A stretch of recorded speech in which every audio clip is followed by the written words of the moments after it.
어버이 주일이네요. 5월 달은 어린이 주일, 어버이 주일, 스승의 주일 이렇게 가정을 돌아보게 하는 그러한 시간들이 참 많은 것 같습니다. 그래서 5월은 그냥 감사하고 또 기쁘고 복된 그런 한 달이 아닌가 생각을 좀 해봅니다. 계속해서 잊지 말고 너의 가정을 기억하라 하는 그런 하나님의 메시지처럼 들리기 때문에 그렇습니다. 여러분 가정에도 하나님 주신 복이 충만하게 임하기를 축복합니다. 모든 사람이 받아들일 말, 모든 사람이 받아들일 수 있는 말은 어떤 말일까요? 적어도 이 모든 사람이 받아들일 말이라고 한다면 적어도 이런 조건이 있어야 될 것 같아요. 모든 사람이 인정하는 말일 겁니다. 맞아. 모든 사람, 한 사람이라도 인정하지 않으면 안 되고 모든 사람이 인정하는 말입니다. 또 모든 사람에게 이익이 되는 말입니다. 한 사람도 손해가 되면은 모든 사람이 받아들일 말이 아니지 않습니까? 그러니까 모든 사람이 다 이익이 되는 말입니다. 세 번째는 모든 사람이 다 행복해지는 말입니다. 그죠? 한 사람이라도 그 말 때문에 상처받고 불행함을 느낀다면 그거는 모든 사람들이 받아들일 말은 아니죠.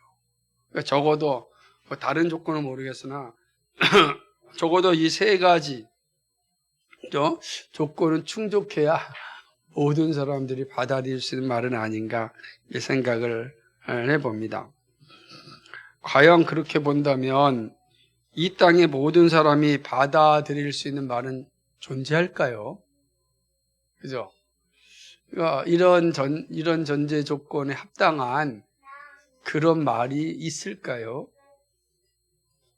참 쉽지 않습니다.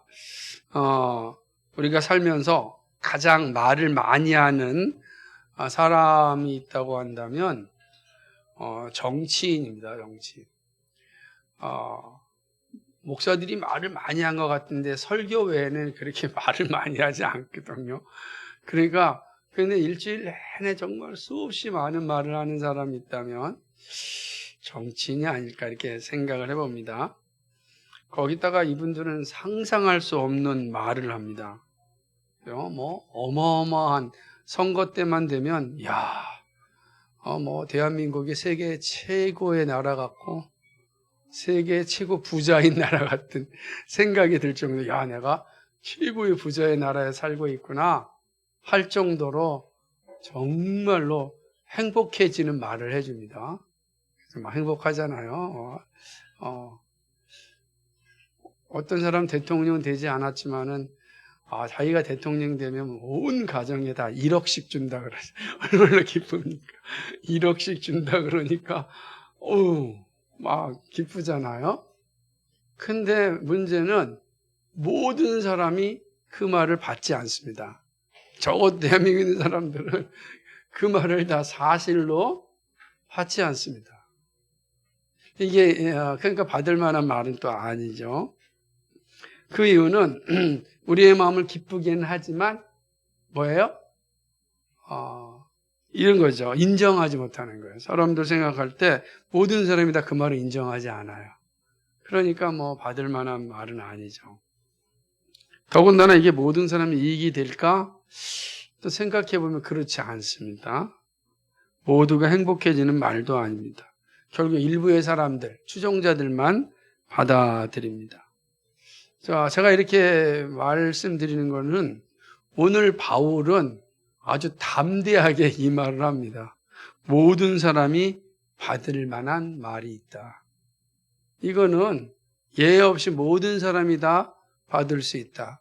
다시 말하면 이 말은 모두가 인정할 수밖에 없고 모든 사람이 이익이 되고 모든 사람의 행복한 말이다. 이렇게 아주 자신 있게 이야기하거든요. 그래서 이 대담한 말씀 앞에 우리 자신을 한번 비춰봐야 됩니다. 이 말은 어떤 의미로 썼는가라고 하는 거죠. 바울은 믿을 만한 말이라고 확신하면서 모든 사람이 받을 만한 말이라고 합니다. 모든 사람이 받을 그 말씀은 바울의 관점에서 본다면 우리 디모데 1장 전반부에서 얘기했던 바른 교훈이 될 겁니다. 이건 바른 교훈.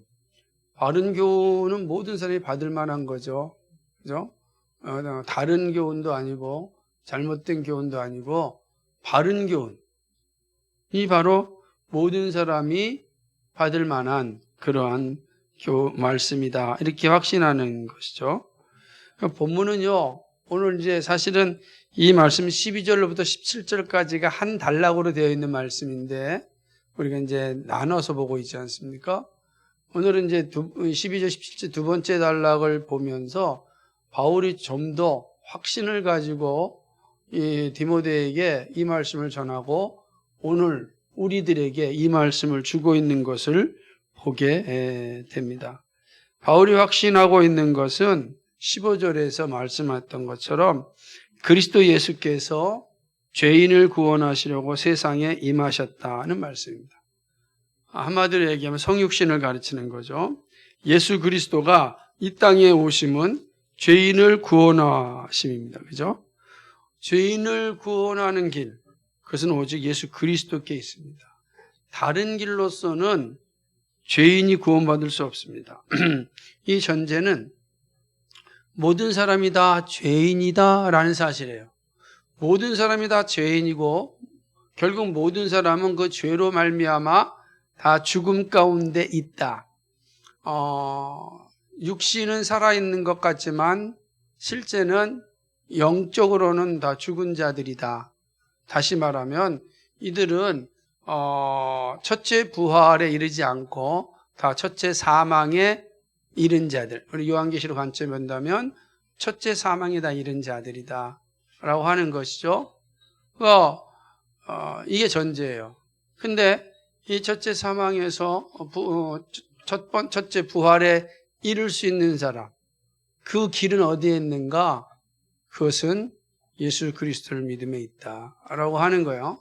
예수 그리스도를 믿을 때 우리는 구원 얻는다. 다른 길이 없고 첫째 부활에 이룰 수 있다.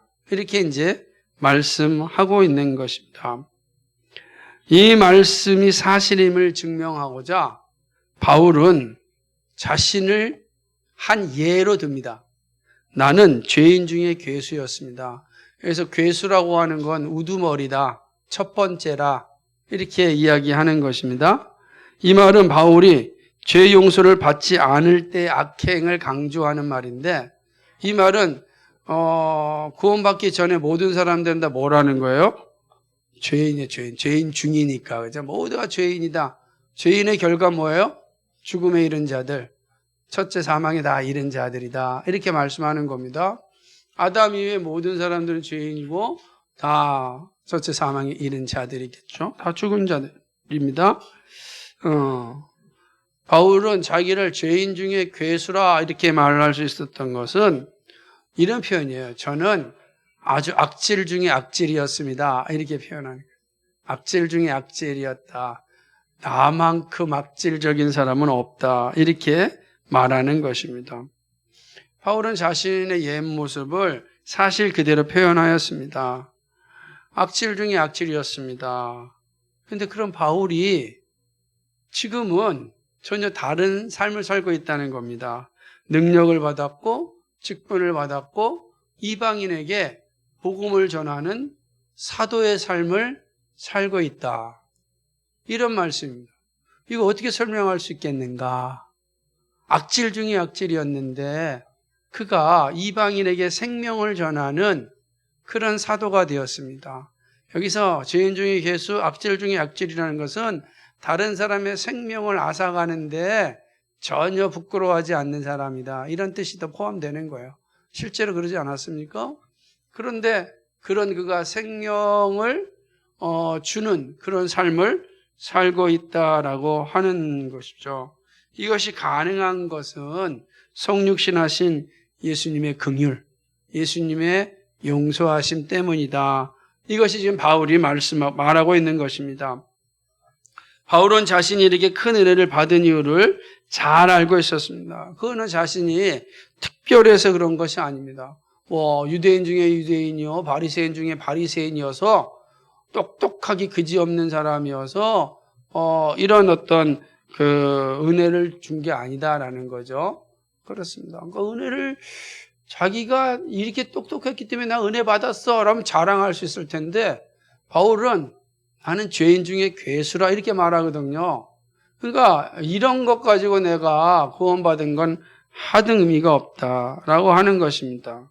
만약에 그런 거로 바울이 구원받았으면 으쓱했을 겁니다. 직분을 받았으면 으쓱했을 것입니다. 안 그러겠어요? 요즘 이번에 뭐더라, 새로운 정부의 그 국정의 중요한 임무를 맡은 분들의 이 자격을 보니까 다 서울대 출신이니까 다 검사들이고 그러니까 대단하잖아요. 내가 지금 이런 정부의 일을 할 수 있고 대통령이 될 수 있는 건 뭐다? 내가 서울대를 나왔고 내가 뭐더라 검사다. 으쓱하지 않아요? 그 정도면 난 할 수 있다라고 하는 자신감이 저 사람들도 그럴 거 아니에요. 맞아. 저 사람들은 조정할 수 있어? 으쓱할 거랍니다. 사도 바울도 그런 류의 사람이었다고요. 으쓱하는 사람이었다고요. 그런데 바울이 예수 믿고 난 뒤에 자기의 고백은 이렇게 표현합니다. 나는 죄인 중에 괴수라. 이거 어떻게 설명할 수 있고 어떻게 받아들일 수 있겠습니까? 그래서 이 세상에서 예수 믿고 사는 사람들이 참 바보 같아요. 왜냐하면 자신의 외적인 모습이나 스펙이 있어서 자신 있고 자랑만 하는 그런 사람들도 죄인 중에 괴수입니다. 이렇게 말하니 얼마나 바보같이 여기겠어요. 으쓱하지 않고 겸손해지는 사람들을 볼 때 참 이상하다라고 말할 수밖에 없죠. 바울이 그런 사람이었어요. 이상한 사람이에요. 이상한 사람. 오히려 바울은 자신이 가진 외적 경력을 배설물과 같이 여겼습니다. 그런 것이 구원받는 것에 아무런 의미가 없습니다.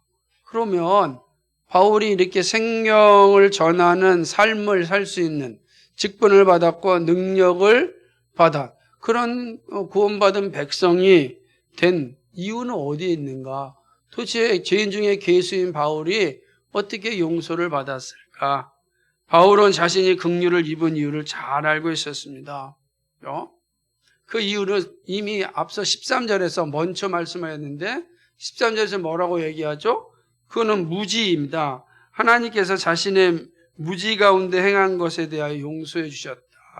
내가 무지 알지 못하던 시절에 행하였던 것에 대하여서 하나님께서 용서해 주셨다는 겁니다. 감사하죠. 우리가 종종 모르고 할 수 있잖아요. 아무리 똑똑한 사람이라 할지라도 다른 분야는 모르잖아요. 그죠? 검사들이 법에 대해서는 탁월하겠지만은 천체 물리학에 대해서는 무지할 겁니다. 그런 거 아니겠어요? 우리는 다 자기 분야에 있어서 탁월한 능력을 가진 사람이 있죠. 안 그러겠습니까? 경제나 경영에 대해서는 탁월한 능력이 있지만 반면에 예술이나 미술에, 예술이나 음악에 있어서는 그러지 못한 사람이 있듯이 그런 모습을 잘 가지고 있는 거죠. 근데 그렇게 자기가 잘 알지 못하였을 때 범한 죄에 대하여 예수님께서 용서해 주셨다. 그런 얘기예요. 그냥 은혜죠. 그걸 용서받는다는 자체가 얼마나 감사합니까? 참 은혜죠. 은혜다. 라고 하는 것입니다. 두 번째는 자기가 용서를 받은 이유는 타자를 위한 이유입니다. 이웃을 위한 이유라고 말할 수 있죠. 바울은 이렇게 얘기합니다. 16절에 나중에 예수님을 믿어 영생 얻는 자들에게 본이 되게 하려고 하나님께서 나를 구원하셨다라고 이야기합니다. 그게 이때 재밌는 말씀이에요. 영생 얻는 자들에게 본, 사례가 되게 하기 위하여 나를 용서해 주셨다. 그럼 어떤 사례, 어떤 본 때문에 바울을 용서해 주셨는가? 그것은 바울이 말하기를 이 바울이 말하는 본은요, 예수 그리스도께서의 나를 자신을 향한 오래 참으심, 인내, 구원을 위해서 하나님께서 오래 참으신다. 그러니까 모든 사람을 구원시킬 텐데 그때까지 하나님께 오래 참으신다라고 하는 거예요. 예수님이 오래 참지 않으셨다면 바울은 이미 심판을 받았을 것입니다. 바로 스데반을 죽일 때 하나님께서 심판하셨으면 스데반은 살고 바울이 죽었을 겁니다. 그죠? 하나님이 오래 참지 않으셨다고 한다면 바울이 이미 마음속으로 예수님을 향하여 대적하고 예수님을 믿는 이들을 죽이려고 할 때 천군 천사를 통해서 바로 심판하셨으면 바울은 바로 이제 지옥 가는 인생이 됐을 겁니다. 그러니까 사실은 자신이 구원받은 게 뭐냐 도대체. 자신을 돌아볼 때는 예수 믿고 난 뒤의 모습이죠. 이거는 다른 말로 설명할 수가 없는 거예요. 그래서 바울이 얘기합니다. 내가 알지 못했던 것에 행한 것에 대한 하나님의 긍휼과 두 번째로는 모든 사람들에게 바울 같은 놈도 예수님이 오래 참으셔서 구원받았는데 그러면 이 땅에 구원받지 못할 자가 어디 있겠느냐? 이런 예를 드는 거예요. 그래서 나가서 나 같은 놈이 정말 구원받을 수 있을까요? 라고 할 때 바울이 뭐라 그래요? 야, 나 같은 놈도 구원받았다. 악질 중에 악질인 나도 구원받았다. 너 사람 죽여봤느냐? 너 예수 믿는 사람들 가가지고서 전부 다 그렇게 집안을 다 박살내 봤느냐? 그런 것까지는 안 했는데요. 그런데 구원받지 못할 이유가 없지 않느냐. 그러니까 하나님께서 자신을 구원시키신 건 이런 하나님의 은혜가 무엇인지, 그리스도의 사랑이 무엇인지를 보여주시기 위하여 자기를 구원했다. 그러니까 자기의 외적 조건이 구원받는 것에 아무런 이유가 되지 않았다. 이렇게 말씀하는 것입니다. 예수님은 악질 중에 악질했던 바울을 택하여 용서하고 능력을 주고 직분을 맡겨주셨습니다. 바울이 구원받았다면 구원받지 못할 사람이 없습니다. 바울은 이 사실을 알았기 때문에 너무 감사하였습니다. 여러분이 만약에 이 사실 여러분 자신 한번 돌이켜보세요. 여러분이 이 자리에 있을 수 있는 게 여러분의 외적 조건 때문입니까? 여러분의 거룩한 행위 때문입니까? 얼마나 거룩하게 사셨습니까? 여러분의 삶에 모십시오. 근데 내가 어떻게 천국을 상속받는 사람이 되었습니까? 여러분, 우리 자신 마찬가지. 만약에 예수님이 나에 대해서 오래 참지 않았다고 한다면 지금 우리 이 자리에 있을까요? 우리의 입으로 뱉었던 그 더러운 말들, 우리의 생각을 가졌던 아주 욕망에 찌든 그런 생각들 얼마나 많습니까? 그렇죠? 남을 향하여서 정말로 해서는 안 되는 그런 더럽고 추잡한 말들이 내 입에서 다 나오지 않았습니까? 군대 갔다 온 분보다 군대에서 얼마나 욕을 했겠어요? 난 저 군대 들어가자마자 이 세상에서 듣지 못했던 모든 욕을 다 듣고 국어에 이런 말도 있구나라는 걸 배웠는데 어떻게 우리가 하나님이 오래 참지 않으신다면 이 자리에 앉아있을 사람은 누가 있겠습니까? 없어요. 그 사실 만데 하나님 은혜로 내가 이 자리에 앉아있잖아요. 그럼 여러분 입술에서 뭐가 나오겠습니까? 무엇이 나와야 됩니까? 그게 바로 17절에 있는 것처럼 바울은요 이 사실을 알았기 때문에 하나님께 영광과 존귀를 돌립니다. 도저히 긍휼을 잊기에 불가능한 존재임을 잘 알고 있었습니다. 그런데 주님의 은혜가 임하였습니다. 소망 없는 존재가 소망을 가지게 되었습니다. 바울은 자신에게 일어난 모든 것들이 다 하나님의 은혜임을 고백하지 않을 수 없었습니다. 하나님 은혜입니다. 그러니까 하나님의 은혜라는 사실을 아니까 은혜를 주신 하나님께 송영을 드리는 거예요. 송영. 그죠? 높이 찬양한다는 뜻입니다. 송영을 드리는 거예요. 어떻게 해요? 그 하나님에 대한 고백을 하는 거죠. 하나님께 영광과 존귀가 영원히 무궁합니다. 그런데 단순히 하나님께 영광과 존귀가 영원히 무궁하다라고 표현한 것이 아니라 그 하나님에 대해서 아주 정확하게 고백하는 것을 보게 되는 것입니다. 왜냐하면 이 하나님 어떤 분인가? 영원하신 왕입니다. 영원하십니다. 이 왕은 우리처럼 썩는 존재가 아닙니다. 영원히 사시는 하나님입니다. 그리고 보이는 존재가 아닙니다. 영이신 하나님입니다. 또 홀로 하나의 신 하나님입니다. 그러니까 하나님에 대한 분명한 고백을 가지는 거죠. 이 하나님이 영원하다는 것은 나와 함께 영원히 함께 하신다는 거예요. 영원부터 영원까지 나와 함께 하시는 그 하나님, 그 하나님이 나에게 은혜를 베풀어 주셔서 나와 함께 영원히 살도록 초청해 주신 하나님, 얼마나 감사합니다. 그래서 영광과 존귀를 돌리는 거예요. 나를 구원시켜 주셔서 영원히 살게 하시니까. 이 땅의 사람들은 다 보이는 것이 전부인 양 살잖아요. 우리 그 보이는 것 때문에 울고 웃고 아파하고 슬퍼하잖아요. 얼마나 우리가 연약하고 나약한 존재입니까? 그죠? 이따가 사라지는 돈 때문에 얼마나 아파합니까? 그죠? 금리가 조금 올리니까 우리 마음이 또 얼마나 아픕니까? 야, 이거 대출 받은 사람 이자를 더 내야 되는데 전전긍긍하잖아요. 그거 참, 그런 거 보면 인간이란 존재가 얼마나 나약하고 연약한 존재인지 모릅니다. 집값 올라가 막 신나는데 그로 인하여서 고통받고 슬퍼하고 아파하고 정말로 가슴을 치고 있는 그 가난한 이들은 눈에 들어오지 않아요. 내 아파트 올라가는 것만 신이 나가지고 욕망의 불꽃이 그냥 하늘을 향하여 올라가는데 그 불에 타 죽고 있는 가난한 이들의 모습은 내 눈에 들어오지 않는 거예요. 고맙다. 그렇게 되는 거예요. 그러니까 우리의 삶이라는 게 다 거기에 있는 게 다 거기에. 그래서 한번 생각을 해보십시오. 그러니까 참 그런 존재라고 우리가. 그런데 그런 존재인 우리를 사랑해 주셔서 자녀 삼아 주시고 하나님 나라를 상속받게 하시고 이 땅이 전부가 아님을 알게 해주셨잖아요. 이 땅이 전부가 아니다. 이 땅에서 어렵게 힘들게 살았다 할지라도 너희에게는 영원한 기쁨이 있다.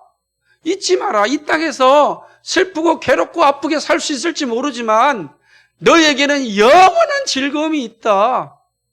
그걸 알려주시지 않았습니까? 얼마나 감사합니까? 저 그거 생각하면 그래, 이 땅의 어려운 고통을 이겨야지 라는 생각이 듭니다. 그 은혜를 우리에게 주셨으니 얼마나 감사해요. 그죠? 그래서 이 바울은 하나님께 존귀와 영광이 영원 무궁하다 이렇게 찬송하는 것입니다. 보통 우리는 이렇게 찬송하지 않죠. 그죠? 이렇게 바울처럼 멋지게 찬송하지 않고 어떻게 찬송합니까? 할렐루야! 그러잖아요. 그죠? 할렐루야! 이 할렐루야가 이런 뜻이지 않습니까? 할렐루야가 하나님의 영광과 존귀가 영원하십니다. 라는 그러한 외침입니다. 한번 외쳐볼까요? 할렐루야! 할렐루야! 예. 얼마나 감사합니다. 우리의 삶이 그래. 그래서 할렐루야를 그렇게 외쳤던 거예요. 그러니까 그냥 외치면 안 되고 이 사실을 알 때 내 내면에서부터 할렐루야! 외쳐지는 겁니다. 바울은 다른 교훈이 교회를 흔들고 있는 상황에서 바른 교훈이 무엇인지를 분명하게 전하고 있습니다. 자신에게 일어난 놀라운 일들을 사례로 들면서 바른 교훈, 즉 복음을 전합니다. 디모데에게 전한 이 말씀은 여전히 우리에게도 필요한 말씀입니다. 이 말씀 우리에게 주는 교훈이 뭘까요? 첫째는 이겁니다. 예수 그리스도는 죄인을 구원하러 오셨다. 우리에게는 너무나 당연한 사실이지만 아직도 복음의 비밀을 모르는 이들이 있습니다. 구원은 예수 그리스도를 믿을 때 주어집니다. 그렇죠? 하나님은요, 죄인이 멸망하는 것을 기뻐하지 않습니다. 에스겔서 18장 23절에 보니까 주 여호와의 말씀이니라 내가 어찌 악인이 죽는 것을 죽임들 기뻐하랴. 그렇습니다. 그가 돌이켜 그 길에서 떠나 사는 것을 어찌 기뻐하지 아니하겠느냐. 하나님의 마음입니다. 하나님의 마음이에요. 하나님은 죄인들이 죄에서 떠나 사는 걸 기뻐합니다. 그런데 문제는 부패한 사람들은 죄에서 떠나지 않으려고 합니다. 스스로 죄의 자리에서 벗어나지 못합니다. 모태로부터 죄악 가운데 태어난 인류는 죄를 즐거워합니다. 그러기 하나님의 마음을 아프게 하는 거죠. 하나님은 이 일을 해결하시기 위하여 성자 하나님을 사람의 몸으로 우리 가운데 보내셨습니다. 요한복음 3장 17절 말씀에 예수님이 이 땅에 오신 이유를 분명히 말씀합니다. 하나님이 그 아들을 세상에 보내신 것은 세상을 심판하려 하심이 아니요 그로 말미암아 세상이 구원을 받게 하려 하심이라. 세상은 썩은 곳입니다. 죽음이 진동하는 겁니다. 죄가 진동하는 것이 세상인데 그 세상을 구원하시기 위하여 예수님이 오셨습니다. 세상이 구원받게 하심이 하나님의 뜻입니다. 그리고 십자가에서 우리의 죄값을 다 치르셨습니다. 이제 누구든지 예수님을 믿으면 죄에서 자유하게 됩니다. 그 사실을 바울이 다메섹 도상에서 체험하였습니다. 이 선지자가 말씀하였고 그리고 예수님이 말씀하셨던 거를 바울이 직접 자신이 체험한 거예요. 찾아봅시다. 사도행전 9장 3절에서 5절입니다.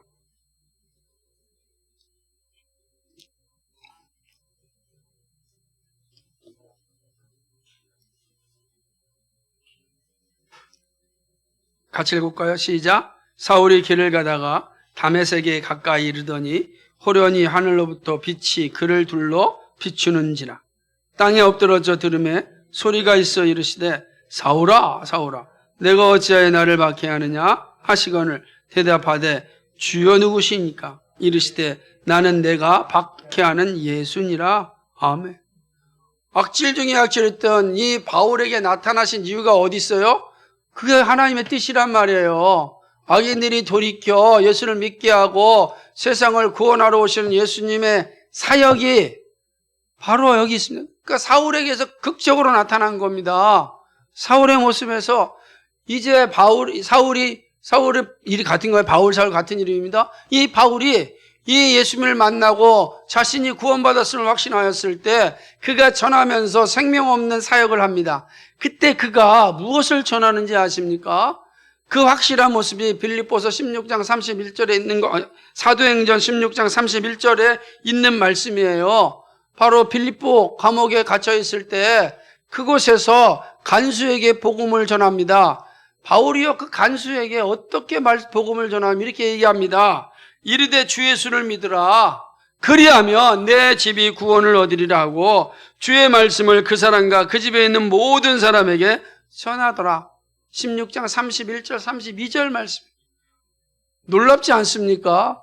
이 탁월한 지성인이었던 이 바울이 복음의 진리를 어떻게 전합니까? 주 예수를 믿으라. 그리하면 너와 내 집이 구원을 얻으리라. 이게 사실이니까요. 자기에게 그런 일이 일어났잖아요. 예수를 믿고 자신이 구원받았고 생명 얻는, 생명을 나누어주는 직분을 받았습니다. 그리고 이 땅이 전부가 아니고 하늘의 영원한 영광을 바라보면서 자신에게 있는 모든 것들 다 배설물로 여기고 그의 나라와 그의 의를 위하여 그는 자신의 생애를 다 헌신하였습니다. 자신만만한 거죠. 왜? 자신에게 일어난 일들을 알았기 때문에. 그래서 이해합니다. 주 예수를 믿으세요. 예수님 믿으세요. 그럼 여러분과 여러분의 가족이 구원받습니다. 하나님의 나라가 여러분에게 선물로 주어집니다. 그러니 예수를 믿으세요. 예수님 믿으셔야 됩니다. 정말 예수님 믿으셔야 됩니다. 예수 믿지 않고서는 소망이 없어요. 예수 믿으셔야 돼요. 이게 우리가 사는 길이에요. 우리가 무엇으로 살겠습니까? 이 땅에서 아무리 많은 권력과 부를 얻는다 할지언정 예수 믿지 않냐면 아무 의미가 없어요. 예수 믿으라는 겁니다. 그게 바울의 고백인 것입니다. 이것이 우리에게 가르치는 교훈이에요. 두 번째는 누구든지 주 예수를 믿으면 구원받지 못할 사람이 없다. 이 사실 강조하는 건 누구든지 예외가 없다는 거예요. 바울 자신이 구원받을 수 있는 사실을 통하여서 이 사실을 전합니다. 악질 중에 악질입니다. 죄인의 우두루문입니다. 야, 누가 이 땅에서 예수님을 가장 비방했느냐? 가장 비방한 1등을 뽑아라. 그럼 바울이라는 거예요. 1등이 바울이에요. 예?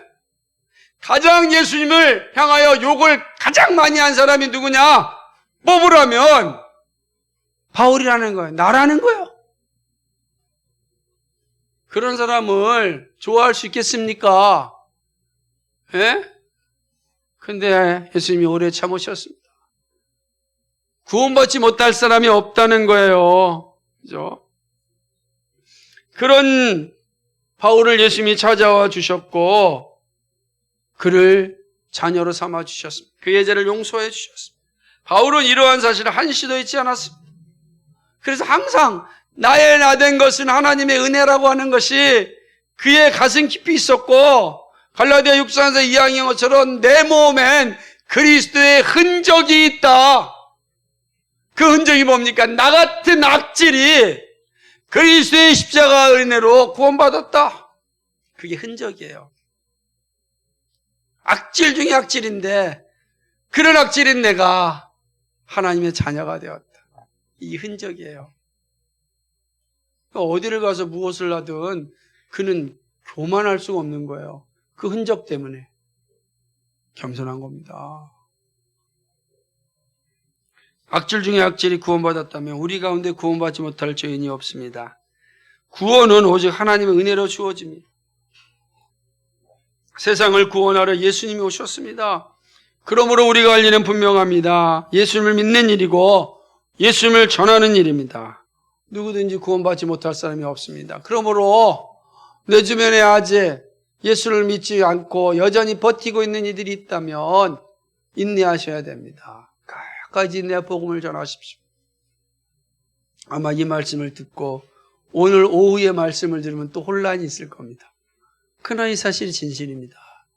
예수님이 오래 참으셨습니다. 우리는 예수님이 오래 참으심을 믿고 끝까지 복음을 전해야 하는 것입니다. 바울도 용서받고 사도가 되었습니다. 우리도 동일합니다. 누구든지 예수를 믿으면 구원받습니다. 이 은혜를 놓치지 마십시오. 마지막 세 번째 은혜는 구원받은 자의 찬양은 삼위 하나님의 영광입니다. 당연하게 보이는 이 사실이 종종 망각됩니다. 제가 오늘은 너무나 당연한 것 같은데 이 진리를 다시 반복하는 것은 우리가 하나님께 영광 돌리는 잘 못하기 때문입니다. 모든 것이 주님의 은혜임을 잘 고백하지 못합니다. 그래서 봉사하고 나서 자신의 이름이 불리지 않으면 섭섭해하고 시험이 듭니다. 하나님이 다 아시는데, 하나님이 다 알고 계시는데 그래도 사람에게 내 이름이 불려지기를 원합니다. 우리의 연약함이 다 있어요. 그러나 여러분 기억하십시오. 그것이 시험이 되면 큰일 납니다. 바울은 자신의 구원이 하나님께로부터 왔음을 항상 기억했습니다. 그래서 모든 것이 하나님의 은혜라고 찬양합니다. 하나님께 존귀와 영광을 돌립니다. 구원받은 자의 입술의 고백은 분명합니다. 하나님께 영광이요. 모든 것이 하나님의 은혜입니다. 그래서 우리는 이 세 말이 우리에게 필요합니다. 첫 번째 이거예요. 감사합니다. 하나님의 은혜입니다. 하나님께 영광을 돌립니다. 이게 우리의 말이어야 돼요. 한번 따라해 봅시다. 감사합니다. 하나님의 은혜입니다. 하나님께 영광 돌립니다. 이 고백이 우리의 정체성이에요. 무슨 일을 하든 감사합니다. 하나님의 은혜입니다. 하나님께 영광 돌립니다. 여러분 그러면 시험 들지 않아요. 시험 들지 않아요. 여러분이 열심히 봉사한 거 혹 몰라줄 수 있잖아요. 그때도 이 속에서 이 고백을 하십시오. 감사합니다. 하나님 아시지 않습니까? 다 주님의 은혜입니다. 제가 일할 수 있는 것도 주님의 은혜입니다. 하나님께 영광 돌립니다. 여러분 안에 그런 은혜가 넘쳐날 것입니다. 만약에 이 사실이 사라지면 나의 열심, 나의 헌신, 나의 상급만 생각하게 됩니다. 그럼 여기에 사단이 틈을 타서 믿음의 자리를 떠나게 하고 세상으로 가게 합니다. 여러분, 신앙의 자리에 있다가 세상으로 간 사람들의 특징이 뭔지 아십니까? 반드시 이 사람들에게 나타나는 특징 3가지가 있습니다. 첫 번째가 뭐냐면 감사가 없습니다. 은혜가 없습니다. 영광을 돌리지 않습니다. 신앙생활 하다가 시험대로 세상으로 간 사람들은요, 감사가 없어요. 은혜가 없어요. 하나님께 영광 돌리지 않아요. 모든 것이 자신에게 있고 개인적인 평안과 풍요라는 빈약한 가치를 가지고 살아갑니다. 참으로 씁쓸하고 가련합니다. 그러나 구원받은 자녀는 감사와 은혜와 하나님께 영광이 그의 삶을 지배합니다.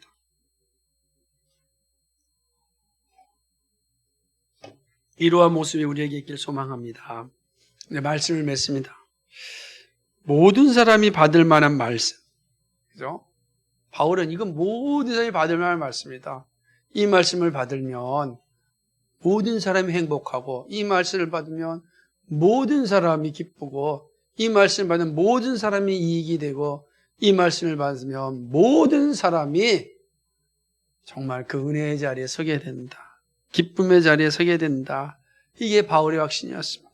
어떤 죄인이라도 예수님께 나와 회개하며 용서받습니다. 죄인 중에 괴수인 바울이 용서받았단다.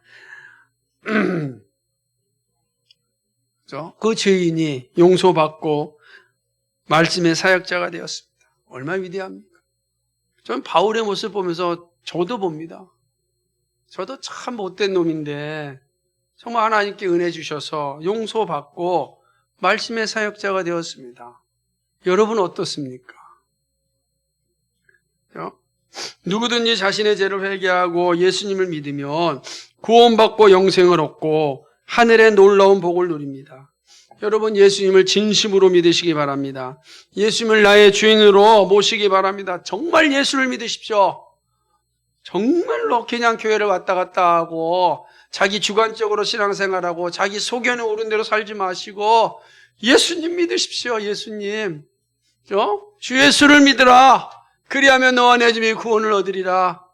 그렇지 않습니까? 하나님이 세상을 이처럼 사랑하사 독생자를 주셨으니 누구든지 저를 믿는 자마다 멸망하지 않고 영생을 얻느니라. 영생 얻도록 예수님 믿으시기 바랍니다. 누구든지 예수 믿으면 구원받습니다. 구원받은 자는 그의 삶을 늘 하나님께 영광을 돌립니다. 감사합니다. 하나님의 은혜입니다. 모든 게 하나님께 영광입니다. 이 삶이 여러분에게 표지로 나타나기를 소망합니다. 단지 유기된 신앙이 되지, 잠깐 남 속이는 신앙이 되면 안 되지 않습니까?